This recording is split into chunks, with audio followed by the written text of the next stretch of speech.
है कि सबको दिख के एनर्जी आती है। हाँ, हम्म। आपको देख करके ना एकदम पॉजिटिव एनर्जी आ रहा है। गौरव जी आपका हम्म। स्वागत है। गौरव जी आप हमें सुन पा रहे हैं? हरिओम। आपका स्वागत है, यू आर मोस्ट वेलकम। कहाँ से है गौरव जी? अनम्यूट कर लीजिए। आप भी दो चार शब्द बोल लीजिए, फिर हम लोग आगे बढ़ते हैं। नमस्ते सर, कैसे हैं आप? हरिओम हरिओम, बहुत अच्छे हैं सब, गुरुदेव की कृपा। बताएं। बस सर, बताना तो कुछ नहीं है, सीखने अरे ही आए हैं। कहाँ से आए हैं आप? मेरठ से हूँ सर मैं। अच्छा, मेरठ से। बहुत अच्छी बात है। बचपन थोड़ा पैदा देहरादून में हुआ था, फिर हम्म। नैनीताल रहा, पिताजी वहां पोस्टेड थे, फिर दिल्ली, फिर चेन्नई, फिर यूएस, फिर यूके, जॉब वॉब यहाँ वहाँ। 83 का जन्म है, मोटा मोटा ये मान लो कि 40 42 साल की उम्र हो गई, भटक गया काफी ज्यादा, तो थोड़ा एस्ट्रोलॉजी से रुझान हो गया। लग्नेश अष्टम में है, तो अष्टम भाव में मजा आता है। ये है। आपका सर स्वागत आपको है इसमें। हम पूरा आपको एकदम हम आप मैंने जो है आपको बहुत ताकत लगा के खींचा है। इसीलिए पूछ रहे थे भाई, कहाँ थे आप इतने दिन। आप सभी का हमारे इस सत्र में स्वागत है। और आइए, पहले वीडियो ऑन कर लीजिए। शुभम जी, रश्मि शुक्ला जी, आप लोग अपना वीडियो ऑन कर लीजिए। बड़ा अच्छा लगता है, एक दूसरे को देखने से पता चलता है ना, हम लोगों का संबंध एक जन्म का तो है नहीं, कई जन्मों के साथी थे। कभी कभी गुरुदेव कहा करते थे, बेटा मैंने तुमको ढूंढा है, तुम कहीं खो गए थे, वहां से निकाला है। तो कमर सीधी करके बैठे, नेत्रों को बंद करिए, हम लोग थोड़ी सी प्रार्थना करेंगे, फिर आगे का पढ़ेंगे। ओम गुरुर्ब्रह्मा गुरुर्विष्णु गुरुरेव महेश्वरः, गुरु साक्षात् परब्रह्म तस्मै श्री गुरुवे नमः। अखण्डमण्डलाकारं व्याप्तं येन चराचरं तत्पदं दर्शितं येन तस्मै श्री गुरुवे नमः। ॐ भूर्भुवस्सुः तस्य वितुर्वरेण्यं भर्गो देवस्य धीमहि धियो यो नः प्रचोदयात्। ज्ञान का मंत्र, शक्ति का मंत्र, विद्या का मंत्र, विवेक का मंत्र, गायत्री। इसके पाठ के उपरांत गुरुदेव की सूक्ष्म उपस्थिति में हम सब, आज की क्लास बेसिक एस्ट्रोलॉजी की है। हम लोग उन बिंदुओं को समझेंगे जिससे ज्योतिष का सामान्य समझ हो सकता है। मैं हमारे पास दोनों होनी चाहिए। सामान्य का मतलब यह नहीं कि ये बिल्कुल सामान्य है। इसका तात्पर्य आप ऐसे समझ सकते हो कि इसका ज्ञान अगर आपके पास रहेगा तो बहुत तीव्रता से आप जीवन को आगे बढ़ा लोगे। और समझ जितनी अच्छी होती है ना, उतना अच्छा हमारा जीवन चलने लगता है। आज जो है हम कुछ बेसिक जानकारियों को समझेंगे कि जिसका उपयोग हमको कैसे करना है। पहले कुंडली देखते हैं हम लोग।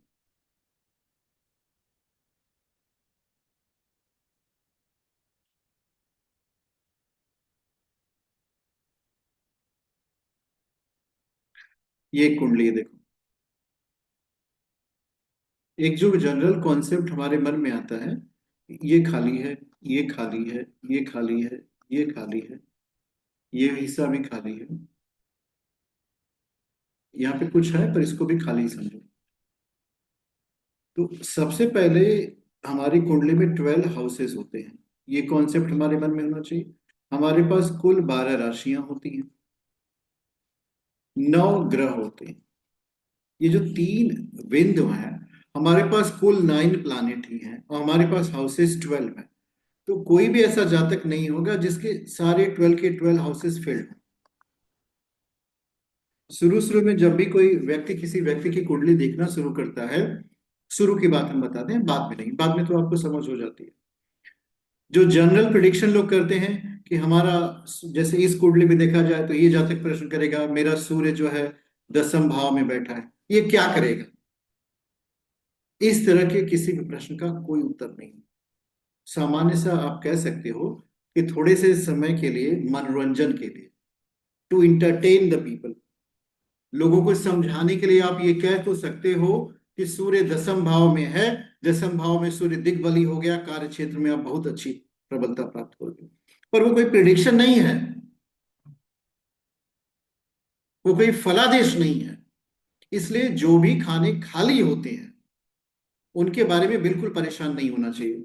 हमारे पास जो किसी भी हाउस के रिजल्ट को जानने का तरीका होता है, उसमें सबसे पहला तरीका होता है कि हम ये बात समझें कि ये जो नंबर्स लिखे हैं ये हैं क्या। जैसे ये यहाँ पे देखो 6 नंबर लिखा हुआ, 6, ये है क्या। तो जो हमारी 12 राशियां होती हैं उनको क्रम से आप लिखेंगे, 1 2 3 4 5 6 7 8 9 10। मैंने 11 यहां लिख दिया, 12 यहाँ लिख दिया। कुल 12 राशि है। पहले नंबर की राशि मेष और आखिरी राशि मीन है।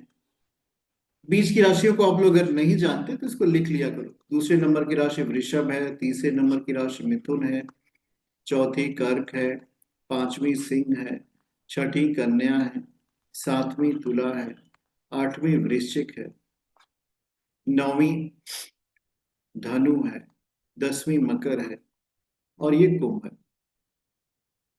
ये कॉन्सेप्ट हर व्यक्ति के मन में होना चाहिए। दिस इज कॉल्ड बेसिक, कि कुल 12 राशियां होती हैं। There are 12 zodiac sign. और अब इनका सीक्वेंस देखो, the same sequence is written in the horoscope. बिल्कुल इसी सीक्वेंस में इसको होरोस्कोप में हम लोग लिखते हैं। जो व्यक्ति की कुंडली बनती है ना, इसी ऑर्डर में लिखते हैं। तो कुंडली में कभी भी राशियां अल्फाबेटिकल नहीं लिखी जाती, अक्षरों में नहीं लिखी जाती, अंकों में लिखी जाती है। ये दिमाग में आप रखना। ये जो नंबर 1 है, ये कुंडली में कहीं लिखा रहेगा तो ये मेष राशि को बताता है, ये एरीज को बताएगा। अब एरीज हम ढूंढे कहां है, तो यहां है, देखो। दूसरा पॉइंट क्या समझना है, हाउस। हाउस कहते हैं घर को। जैसे हमारे हमारे पास एक मकान है, मकान में बहुत सारे कमरे हैं। एक कमरे में हमारा किचन होगा, एक में बाथरूम होगा, एक में डाइनिंग रूम होगा, एक में हॉल होगा, एक में बेडरूम होगा, एक गेस्ट रूम होगा। इस तरह हम लोग डिवाइड नहीं कर देते पर्टिकुलर हाउसेस को। ठीक उसी तरह जिंदगी को भी 12 हिस्सों में भी डिवाइड किया गया है। ये जो मनुष्य की जन्म कुंडली बनती है, वो व्यक्ति के जीवन के मुख्य बिंदुओं को 12 पार्ट में डिवाइड कर दिया उसने। इस 12 पार्टों में 12 इंफॉर्मेशन भरी हुई है जो व्यक्ति को चाहिए। जैसे कोई व्यक्ति अगर कहे कि मुझे अपनी शिक्षा के विषय में जानना है, एजुकेशन, तो ये कुंडली के 5वें हिस्से में आती है, 5th हाउस में आती है। कोई व्यक्ति कहे मुझे शादी के विषय में जानना है, शादी जो है 7th में आती है। कोई कहे मुझे मृत्यु जाननी है, अष्टम में आती है। कोई कहे मुझे भाग्य जानना है, नवम में आता है। मुझे काम कौन कैसे करना है, 10th में आता है। 11वें में जाएंगे तो लाभ आएगा, मुझे लाभ कितना मिलेगा, हानि कितनी होगी, 12वें में है। मैं कैसा हूं, पहले हाउस में। मनुष्य का शरीर यही है। मेरे पास धन कितना होगा, मैं पराक्रम कितना करूंगा, घर हम खरीद पाएंगे। तो ये जो 12 हाउसेज हैं, यही इन चीजों को बताते हैं। ये मैंने मेन मेन पॉइंट लिखा है। इसके अलावा भी अगर आप देखोगे ना, तो एक एक हाउस में 10-10 गुण लिखेंगे। कोई पूछे मेरी दाहिनी आंख कैसी होगी, मेरी बाईं आंख कैसी होगी, वो भी इन्हीं हाउसेस में है। अब एक समस्या क्रिएट हो जाती है, बहुत इंपॉर्टेंट है ये पॉइंट समझने का। अगर क्रूर ग्रह का मतलब होता है मैलेफिक प्लैनेट। कभी कभी ये याद रखिएगा, हाउस का खाली होना भी बहुत अच्छा होता है। अगर किसी हाउस में मान लो खाली है, खाली है तो इसका मतलब क्या हुआ, कम से कम उस हाउस में किसी क्रूर ग्रह का तो परिणाम नहीं है। सपोज कर लीजिए आप अपने घर में ठंडक लग रही है, रजाई ओढ़ के सोए हैं, तो कोई तकलीफ हो सकती है? मुझे नहीं लगता है। अब कोई कहे खड़ा हो और डंडा से कोई पिटाई करने लगे, तब थोड़े देर के लिए आनंद लग सकता है कि बड़ा अच्छा लग रहा है भाई, मुझे मेरी मालिश हो रही है। लेकिन कोई देर बाद तो आप कहोगे ना कि भाई बंद करो इसको, मुझे नहीं चाहिए इस तरह की पिटाई, मुझे आराम करना है। क्रूर ग्रह जिस भी हाउस में बैठता है, वो बिल्कुल इसी तरह की मरम्मत करता है व्यक्ति की, खूब जबरदस्त मरम्मत करेगा। अब होता क्या है एग्जैक्टली इन क्रूर ग्रहों की मरम्मत। मान लो किसी व्यक्ति के जीवन में यही क्रूर ग्रह बैठ गया, सूर्य लग्न में बैठ गया। अब इसकी मरम्मत क्या होगी? छोटी छोटी बात उत्तेजना का कारण बन सकती है, और इस व्यक्ति का जो व्यक्तित्व बनेगा वो एग्रेसिव बन जाएगा।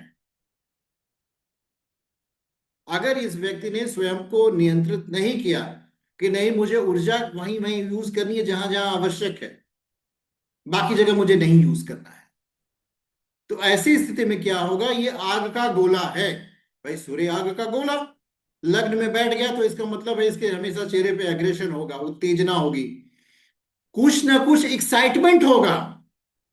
यह एक्साइटमेंट अगर कंट्रोल नहीं किया गया तो किसी के ऊपर बम्बार्ड कर देगा। ये चलेगा तो सही डायरेक्शन में, पर हुआ क्या इसका परिणाम? अगर इसने थोड़ा सा खुद को गाइड नहीं किया ना, तो अननेसेसरी भिड़ंत हो जाएगी किसी से। ऐसे जातकों को क्या सलाह दी जाती है कि हाँ बहुत अच्छा है, आपकी ऊर्जा तो है, इसको गवाइए मत, इसको सही दिशा दे करके यूज करिए, आपका व्यक्तित्व प्रभावशाली होगा। ऐसे लोगों को भाषण देने को बोल दिया जाए तो क्या करेंगे? बहुत जबरदस्त भाषण देंगे, सोती हुई जनता में प्राण फूंक देंगे। इसका मतलब इसके व्यक्ति ने अच्छी चीजों को यूज कर रहा है। तो इंडिविजुअल ऐसे जातकों को सलाह दी जाती है कि किसी जातक को अकेले मत समझाने की कोशिश करो। मान लो आप 1,500 लोगों को कोई बात समझा रहे हो तो उसमें से कोई लड़ने नहीं आएगा आपसे। भाई you are alone speaker, mike आपकी, अब बोलो जो बोलना चाहो। बट अगर किसी एक व्यक्ति को समझाओगे तो उसे ऐसा लगेगा कि अरे ये तो मेरे ऊपर डोमिनेट करने की कोशिश कर रहा है, how can I let you dominate. This sun comes for the dominance. लग्न में गया तो डोमिनेंस क्रिएट किया। तो इस तरह समझने की कोशिश करनी चाहिए। कम से कम लग्न खाली होगा तो कम से कम डोमिनेंट की एनर्जी तो नहीं आएगी। तो जो भी हाउसेस आपके कुंडली के खाली हों, उससे बिल्कुल हैरान और परेशान नहीं होना कि मेरी कुंडली का ये घर खाली है तो क्या ये मुझे नुकसान पहुंचाएगा। बिल्कुल परेशान मत होइए, उससे कुछ फर्क नहीं होने वाला है। उसकी कॉम्प्लिकेटेड एनालिसिस होती है। दूसरी चीज, one of the important thing which we have to understand about the horoscope,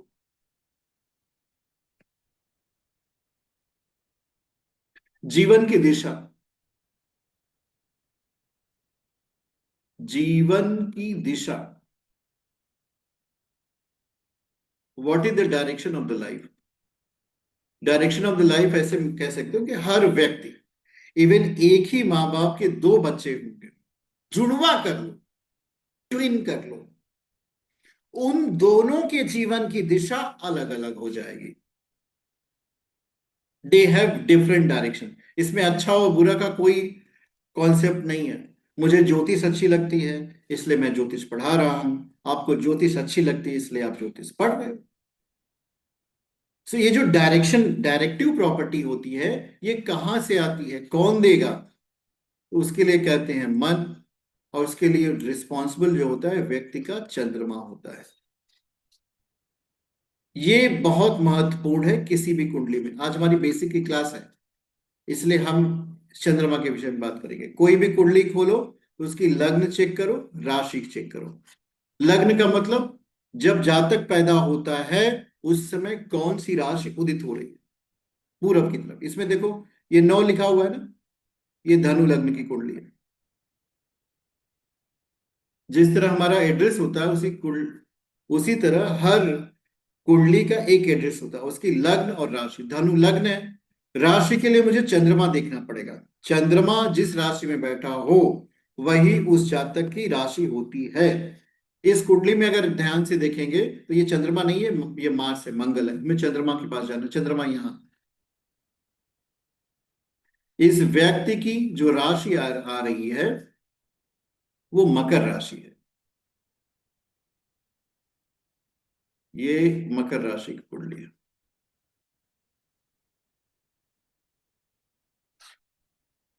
और इनकी मेन लग्न है। जब हमारे पास ये बात आए कि हमारे इस व्यक्ति के जीवन की दिशा क्या होगी, what will be the direction of this person, so ये बहुत महत्वपूर्ण क्वेश्चन होता है। और दिशा को जानने का जो सबसे आसान तरीका होता है कि देखो चंद्रमा किस राशि में बैठा है, इन विच राशि योर मून इज प्रेजेंट। क्या बताइए। हाँ, नहीं, चंद्रमा जिस राशि में बैठा है वो जातक जो है कहीं ना कहीं उसी दिशा में जाने की कोशिश करेगा। अब समझने की कोशिश करिए, ये जो दूसरा भाव होता है ये धन का होता है। इस व्यक्ति का डायरेक्शन वेल्थ की तरफ चलेगा। वेल्थ कहते हैं ये व्यक्ति जो है धन प्राप्ति की तरफ आकृष्ट होगा। तो जब ये व्यक्ति धन प्राप्ति की तरफ आकृष्ट होगा तो इसके प्रश्न भी धन की तरफ ही होंगे। ये व्यक्ति जानना चाहेगा कि मुझे धन की प्राप्ति कैसे होगी, मेरे जीवन में क्या होने वाला है, मेरा आने वाला जीवन मुझे धन देगा कि नहीं देगा। तो कहीं ना कहीं ऐसा होने लगता है। अखिल जी, ये आपकी कुंडली है?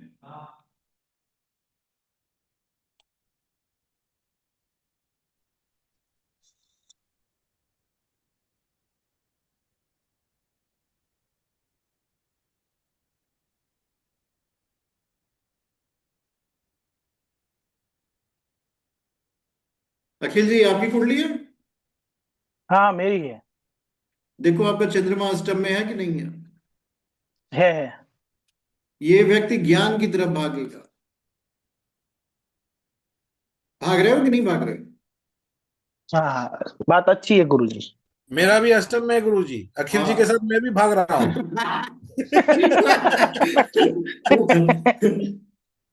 तो इसको थोड़ा सा और माइन्यूटली अगर आप जाएंगे, इसको कहते हैं माइन्यूटली। अब माइन्यूटली हम बाद में जाएंगे, पहले हम लोग इसको ऊपर ऊपर से देखते हैं। तो हम जब भी किसी जातक की कुंडली देखें तो उसमें हमें क्या करना है कि उस व्यक्ति के चंद्रमा को जरूर देख लेना है। हालांकि इतना टाइम मिल नहीं पाता। अगर आप कुंडली देखने की कोशिश करोगे तो जातक इतना समय देगा ही नहीं। वो तो अपना एक प्रश्न लेके आया है, उसको अपनी कुंडली से क्या मतलब, उसका चंद्रमा कहाँ बैठा है। उसको तो अपने जीवन की समस्याओं का हल चाहिए वो। बट आपको क्या करना है, एक होता है सेंटर कोर ऑफ अट्रैक्शन, एक ऐसा बिंदु जिसके चारों तरफ उसकी दुनिया घूमेगी। वो मूल से डिसाइड हो जाता है कि ये व्यक्ति कहीं ना कहीं इसी के चारों तरफ घूमेगा। न ये इधर जा सकता है, न उधर जा सकता है, कहीं नहीं जाएगा ये। It will take round and round around that only. तो ये जो मून की डायरेक्टिव प्रॉपर्टी होती है, क्योंकि मन की दिशा वहां जाएगी, जहां मन होगा वहां तन होगा, वहां जीवन होगा। ये हमारे लिए बहुत महत्वपूर्ण भूमिका निभा लेती है। तो विदाउट डिले, इवन जहां तक जानना चाहे या न जानना चाहे, हमारी इच्छा भी ना हो जानने की मुझे क्या करना है, पर हमारी इच्छा ये जानने की हमारा जातक का सेंटर ऑफ अट्रैक्शन कहाँ है, वो कौन सा पॉइंट है जिसके चारों तरफ इसको घूमने में अच्छा लगता है, तो उस पॉइंट की समझ हमें चंद्रमा से मिलेगी। अगर हम चंद्रमा को देख ले तो we will able to know. ये रियलमी RMX 3241। आप कहां से हो प्रभु? आवाज नहीं आ रही है आपकी। मेरे पास कान में लगा तो हुआ, आपकी आवाज नहीं आ रही है।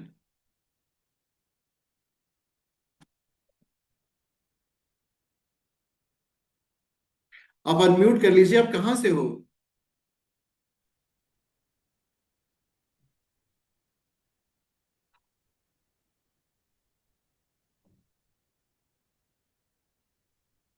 आपकी आवाज नहीं आ रही है।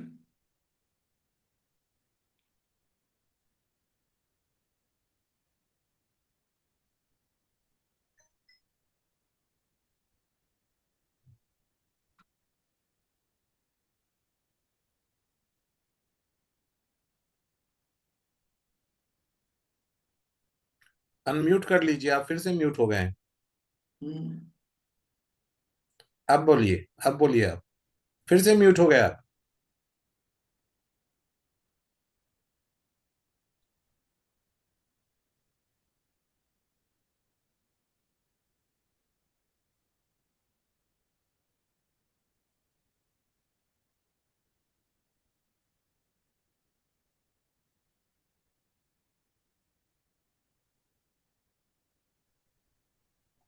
क्या आवाज सुनना? नहीं आ रही क्या सुनना मैं है। आपका? आवाज नहीं आ रही आपकी भाई।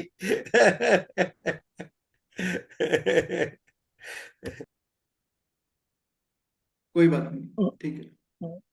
शुभम जी तो नहीं है आप? शुभम जी तो दूसरे हैं वहां पे।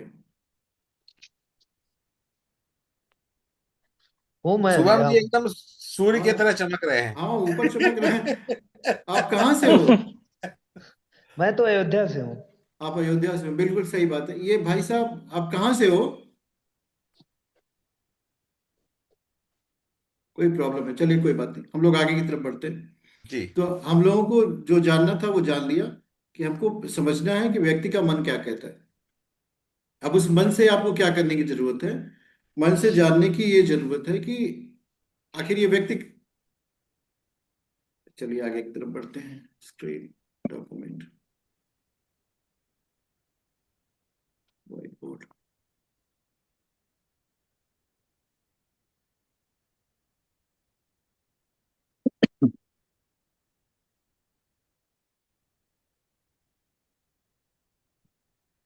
आपको एक पॉइंट क्लियर हो गया, वो ये है कि किसी भी व्यक्ति के मन को अगर जानना हो तो हम चंद्रमा को समझेंगे।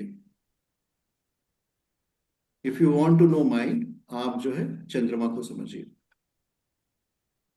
अगर आप किसी व्यक्ति के मन को जानना चाहते हो तो चंद्रमा को समझो। ये है पॉइंट। और ये मन जहां लगेगा वहीं जीवन जाएगा।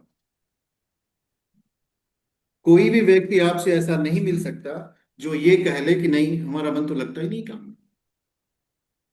दूसरी बात ये जाननी है कि ये जो चंद्रमा है, ये इसमें पावर है कि नहीं है। ये थोड़ा सा कॉम्प्लिकेटेड हो जाता है कि किसी का मनोबल है कि नहीं है, क्योंकि अगर आपके अंदर मनोबल नहीं होगा तो आप क्या करोगे? कुछ नहीं कर सकते।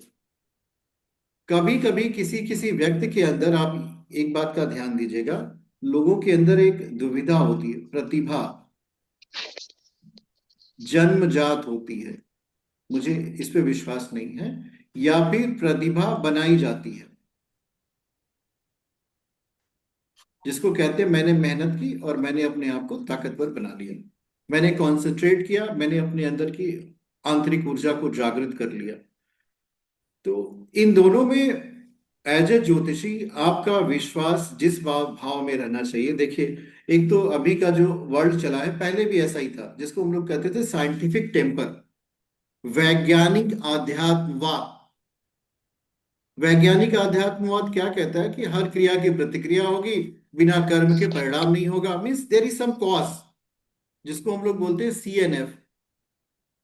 सीएनएफ का मतलब cause effect, cause effect. Cause CA नहीं कर सकते। कोई क्रिया हो रही है, उसका परिणाम है। मतलब आज आप बहुत खुशहाल हो, इसका मतलब कोई ना कोई क्रिया हुई है। तो हर व्यक्ति की खुशहाली का कारण अलग अलग हो सकता है। तो अगर आप के पास बहुत सारे लोग हैं, उनसे खुशहाली का कारण पूछोगे तो अलग अलग बताएंगे। अखिल जी, आपको क्या दे दिया जाए कि आप खुश हो जाओगे? पता नहीं। कुछ तो उत्तर दीजिए प्रभु। सो डॉक्टर साहब, आप किस बात से प्रसन्न हो जाएंगे? गुरु जी, मैं आपके ऐसा एस्ट्रोलॉजर बन जाऊंगा, मैं बहुत खुश हो जाऊंगा। बहुत खुश हो जाएंगे। गौरव जी, किस बात से आप खुश होंगे? जी बहुत खुश हो जाऊंगा नहीं, ठीक है, कि वेरी गुड। बस मेरा अचीवमेंट हो गया, कि हाँ। मैं अब अपने लोगों का भी कुंडली देख लूंगा और अड़ोस पड़ोस का भी देख लूंगा। गुरुजी, हाँ जी। गुरुजी, इसमें ऐसा है ना कि एस्ट्रोलॉजी का नॉलेज में जो प्रॉब्लम है, जो आप हाँ। डस्टर लेके बैठे हैं और हम्म। जो धूल जमी है वो हम्म। आप साफ कर रहे हैं। अच्छा। इसके लिए ही हम जो बहुत सुंदर, बहुत सुंदर। रश्मि शुक्ला जी, अपना हम्म। वीडियो ऑन कर लीजिए। अंशुल गुप्ता जी, अपना वीडियो ऑन कर लीजिए। एक प्रश्न हम सबसे पूछ रहे हैं। अंशुल जी, आपको क्या दे दिया जाए कि आप खुश हो जाएंगे?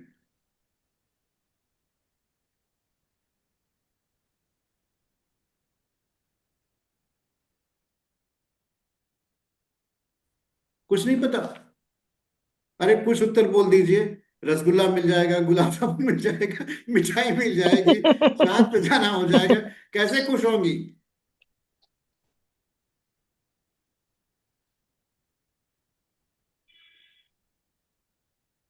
नहीं पता।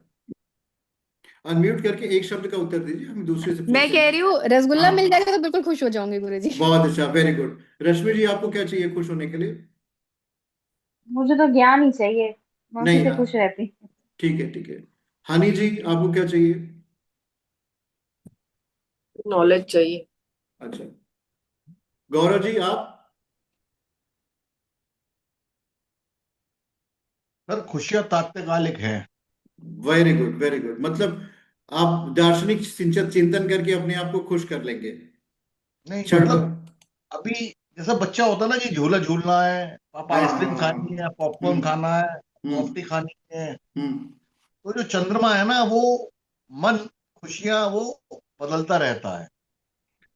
अच्छा, आप हमसे पूछिए हमको क्या चाहिए कि हम खुश हो जाएंगे अभी। नहीं, आप अभी पूछूंगा आप सर, आप बड़े हैं। आप लोग अपना अपना वीडियो ऑन कर लीजिए।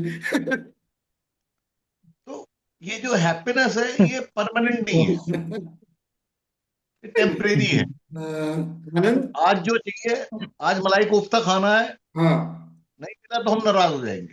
सही बात है। तो आप, तो आनंद क्या है? तात्कालिक है। आनंद क्या है? वही तो यात्रा है सर।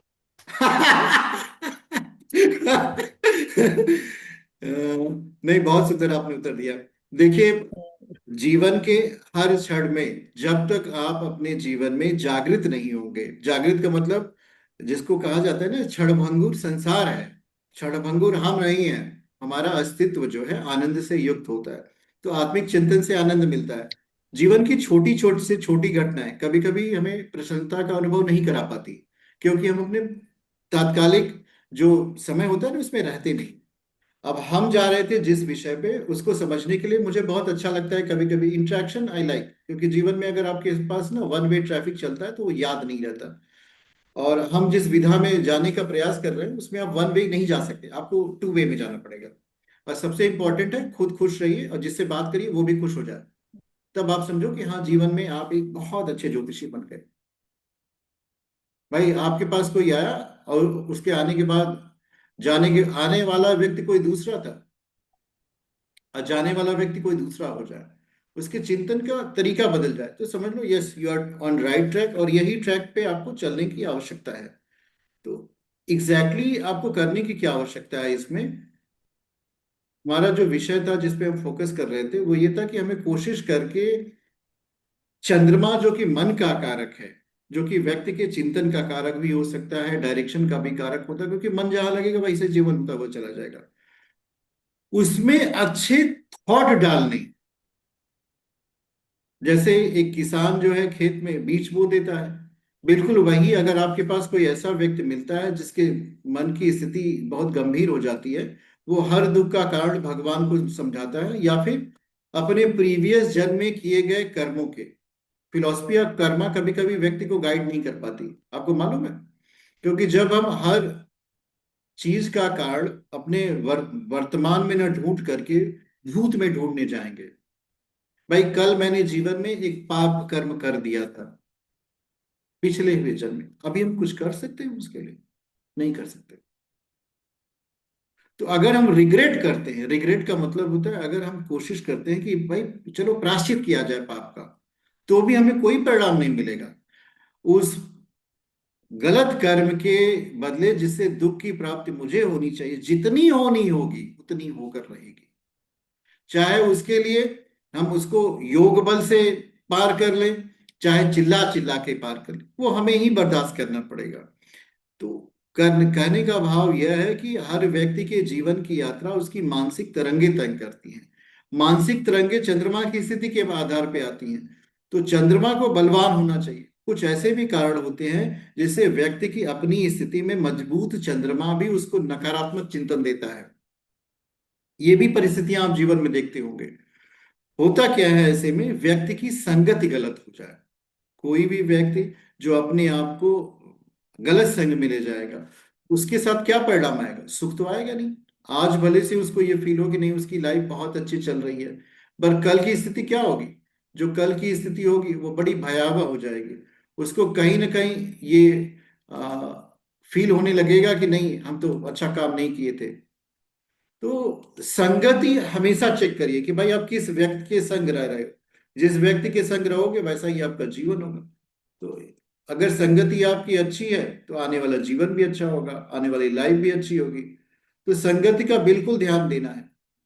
अगर संगत की आप ध्यान नहीं देते तो इसमें आपको एक बात का स्पष्ट उल्लेख हम बता दें कि वास्तव में आप मान के चलो कि आपको प्रॉब्लम जीवन में फेस करनी ही पड़ेगी। कोई आपको जीवन में समस्याओं से उबार नहीं सकता, नोबडी कैन डू। अगर आपकी संगति अच्छी ना हो पाए, चाहे अच्छे विचारों का संग करो, चाहे ईश्वर का संग करो, व्यक्ति का संग करो, कहीं ना कहीं आपको जाल डालना पड़ेगा।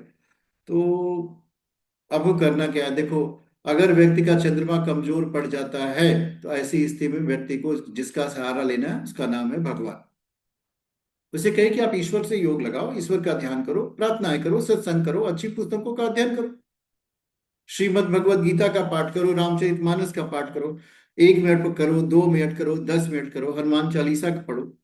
इससे होगा क्या कि उस व्यक्ति का चंद्रमा मजबूत हो जाएगा। चंद्रमा मजबूत होने से मनोबल बढ़ता है।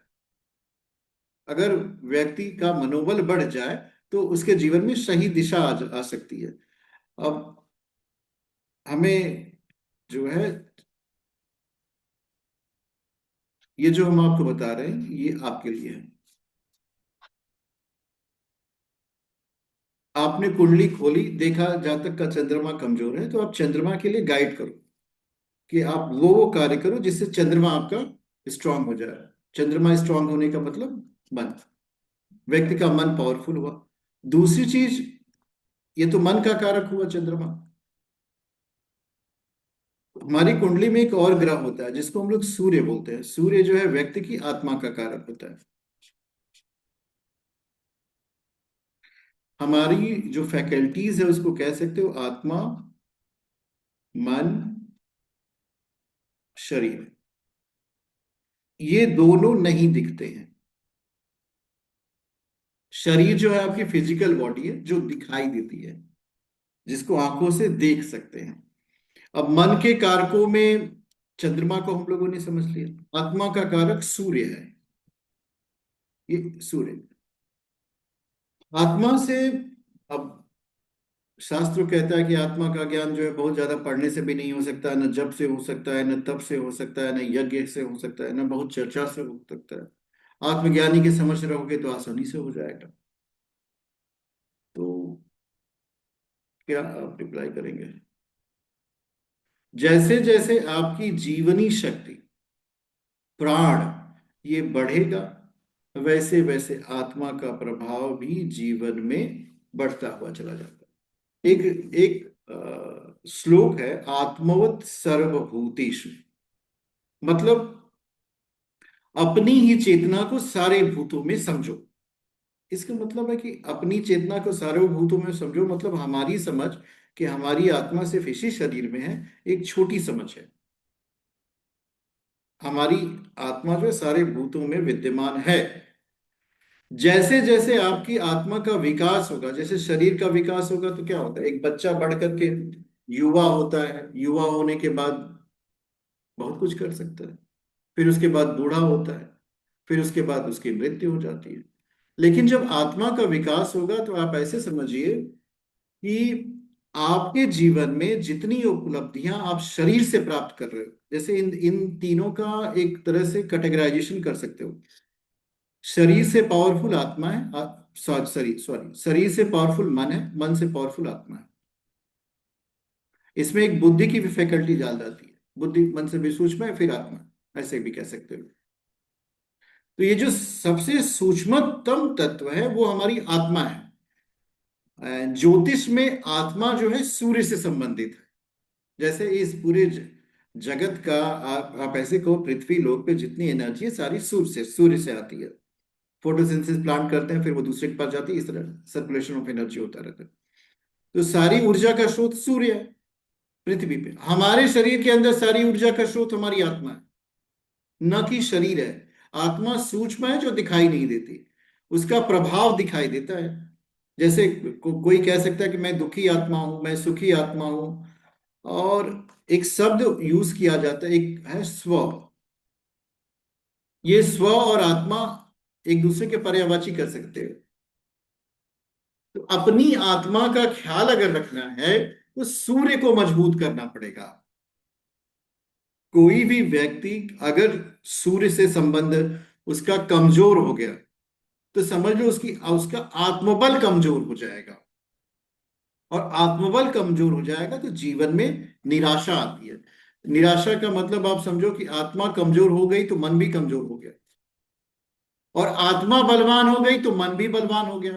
तो जीवन का जो पकड़ने का तरीका है, अगर आप शरीर को मजबूत करके, लोग बोलते हैं ना healthy body has healthy mind, लेकिन वो आत्मा तक नहीं पहुंचते हैं।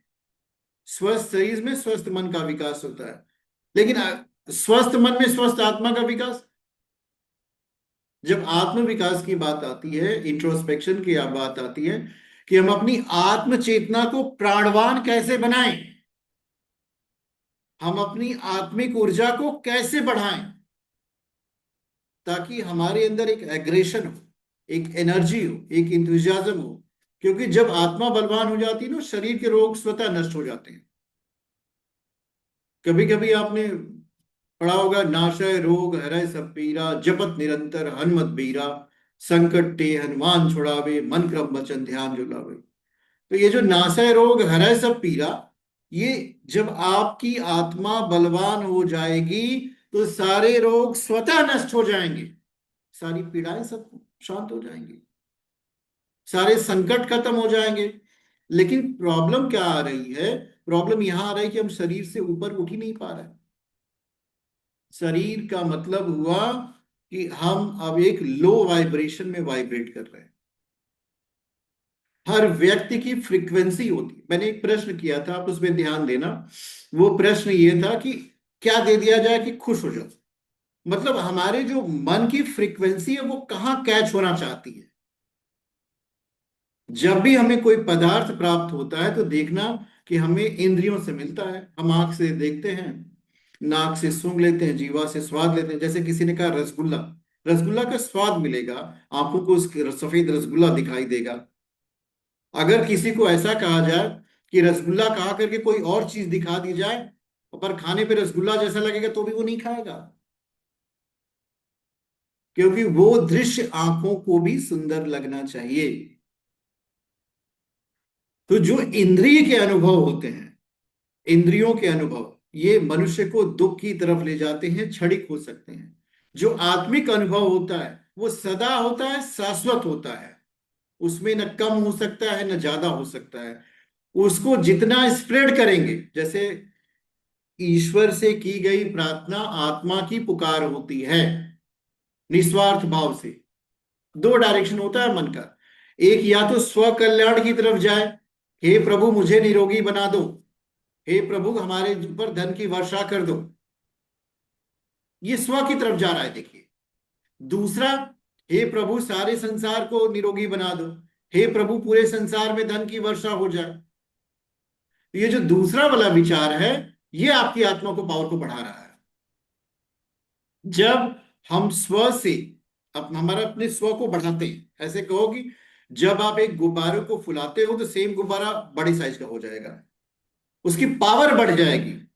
जिस दिन आपके अंदर की ये संकल्प हो जाए कि पूरे विश्व का कल्याण हो, वो करता क्या है? ये जो आत्मा होती है ना, इसकी शक्ति बढ़ती है, इसकी पावर बढ़ती है, इसकी स्ट्रेंथ बढ़ती है। ये कह सकते हो कि आत्मा को आप पोषण दे रहे हैं। जैसे एक एक प्लांट में मान लीजिए सेब का वृक्ष है, तो उसमें बहुत सारे सेब हैं, लेकिन वो तभी आएंगे जब उसको प्रॉपर न्यूट्रिशन दोगे, प्रॉपर प्रोटेक्शन दोगे, प्रॉपर केयर करोगे। अगर आपने उसको proper nutrition, proper care, proper protection नहीं दिया तो फिर देयर इज नो ग्रोथ। उसी तरह ये पूरी मानवीय चेतना जो है आत्मा के इर्द गिर्द घूम रही है। हम सबका पूरा व्यक्तित्व आत्मा की तरफ ही है।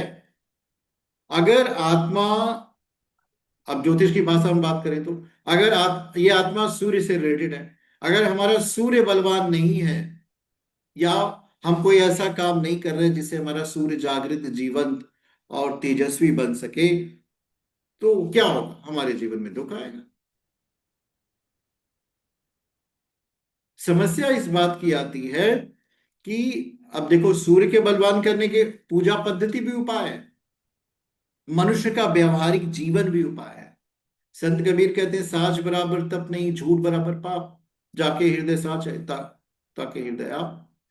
तो सत्य का बोलना, सत्यम भव, यह भी अपने सूर्य को बलवान बनाता है।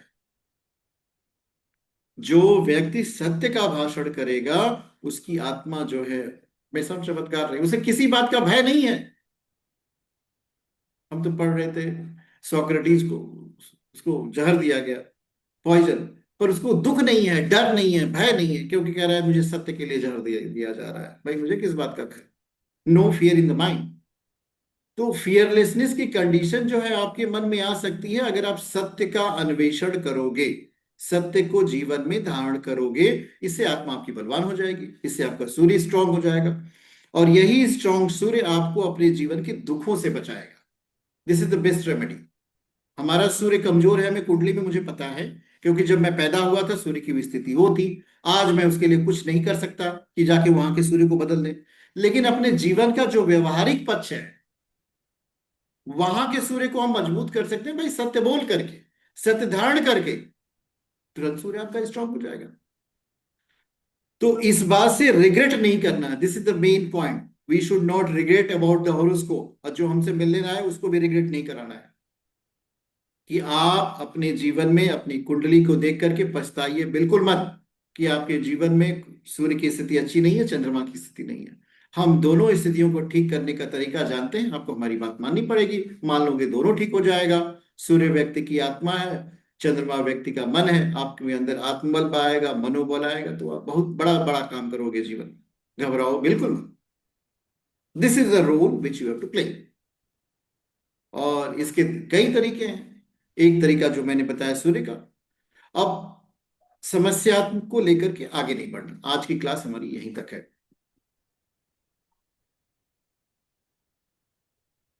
आप लोग कैसे हैं? बहुत अच्छा लग रहा है गुरु जी, बहुत अच्छा लग रहा है, ठीक है। बहुत अच्छा लग रहा है। इसका वीडियो हम आप लोगों को शेयर कर देंगे, आप लोग बहुत ध्यान से इसको सुनिएगा। और मेरा एक रिक्वेस्ट है, काइंडली एक्सेप्ट इट। मेरे एक एक वीडियो को चार चार बार देख लेना। अगर एक बार देखने के बाद, दो बार देखने के बाद मन लगे तो उसको चला के छोड़ देना। हो जाएगा? हो जाएगा गुरु जी, हाँ, जरूर होगा, क्यों नहीं होगा। एक एक वीडियो जब को चार। जब टाइम रहेगा तब वीडियो चला देंगे। हाँ, वीडियो को इसी चला के बहाने छोड़, रिवीजन हो जाएगा, इसी बहाने रिवीजन हो जाएगा। उसको चला करके छोड़ देना। अभी बहुत लंबी यात्रा चला करनी करके है। अपना सुन लेना है, रिवीजन हाँ कर लेना है, और क्या। हाँ हाँ जी, हाँ जी, हाँ जी। रश्मि जी को देखिए कितनी हार्ड वर्किंग है। She is doing two in one work. ऐसे ही गुरु जी जीवन इसका में। रेमेडीज रेमेडीज जैसे स्टोन या पूजा पाठ, ये सब वो क्या ये सजेस्ट। ये अगली कक्षा में है। अच्छा, अभी की, अगली कक्षा में। हाँ, अभी जो चल रहा है ना, ये मेरा, मुझे ग्रहों के बारे में चलाना है। इसके बाद हम आपको दो क्लास लेंगे, पूरी रेमेडीज बता देंगे जो अच्छा ज्योतिषी बताते हैं। जैसे अच्छा। हमें दो पार्ट पे वर्क करना है, हमें ज्योतिषी जी भी बनना है, वैज्ञानिक भी बनना है। जी जी अगर एक बनोगे तो काम नहीं चलेगा, अगर सिर्फ वैज्ञानिक बन जाओगे तो भी काम नहीं चलेगा, सिर्फ जी ज्योतिषी जी बन जाओगे तो दोनों बनो। जी। नहीं, जब तक दोनों नहीं बनेंगे तब तक आपका पीछा नहीं छोड़ेंगे। हाँ, दोनों बनो। हाँ, छोड़ेंगे नहीं आपको एकदम गुरुजी। बिल्कुल नहीं छोड़ेंगे। अब तो अब तो श्योर ही कर लिया है कि गुरुजी अच्छे से सीख के ही छोड़ेंगे हम। हाँ, अच्छे से सीख के ही छोड़ेंगे। नहीं नहीं, तब भी नहीं छोड़ेंगे, सीखने के बाद भी नहीं छोड़ेंगे। बहुत लंबी यात्रा करनी है। लंबी यात्रा करनी है। आप लोग धन्यवाद दो बाबा एस्ट्रोटॉक का, उन्होंने मुझे कुछ देर के लिए छोड़ रखा है। हम लोग अपने लिए टाइम निकलवा लेंगे आपसे, हाँ, जबरदस्ती निकलवाए, प्यार से आपको निकालना पड़ेगा, नहीं तो सर आपको किडनैप करके हम लोग पढ़ेंगे। नहीं नहीं, पढ़ाई हम लोग की चलेगी, लगातार चलेगी। Thank you Guru ji, thank you. Thank you, थोड़ा थैंक यू। थोड़ा मस्ती गुरु जी चलना चाहिए। बिल्कुल बिल्कुल बिल्कुल। कमर सीधी करके बैठिए, कमर सीधी करिए, दोनों नेत्रों को बंद करिए। हम लोग 3 बार गायत्री मंत्र का पाठ करेंगे। हम सबके जीवन में सकारात्मक ऊर्जा का प्रवाह हो, गुरु चेतना हम सबको स्पर्श करे, हम ज्ञानवान बने, विद्वान बने, शक्तिमान बने, हमारे घर परिवार में सारे लोगों की बुद्धि सही हो जाए। Everybody's mind should be very much positive, जिसके घर में थोड़ी अशांति हो, अशांति दूर हो जाए, सबके घर में खुशहाली आए, धन की वर्षा हो जाए। ओम भूर्भुवः स्वः तत्सवितुर्वरेण्यं भर्गो देवस्य धीमहि धियो यो नः प्रचोदयात्। ओम भूर्भुवः स्वः तत्सवितुर्वरेण्यं भर्गो देवस्य धीमहि धियो यो नः प्रचोदयात्। ओम भूर्भुवः स्वः तत्सवितुर्वरेण्यं भर्गो देवस्य धीमहि धियो यो नः प्रचोदयात्। ओम देव शांति अंतरिक्षगम शांति पृथ्वी शांतिरापः शांति औषधयः शांति वनस्पतयः शांति ब्रह्म शांति सर्वगुण शांति। ओम शांति शांति शांति सर्वश्व शांति। ओम शांति। आप लोग अपना ख्याल रखिएगा। Thank you Guru ji.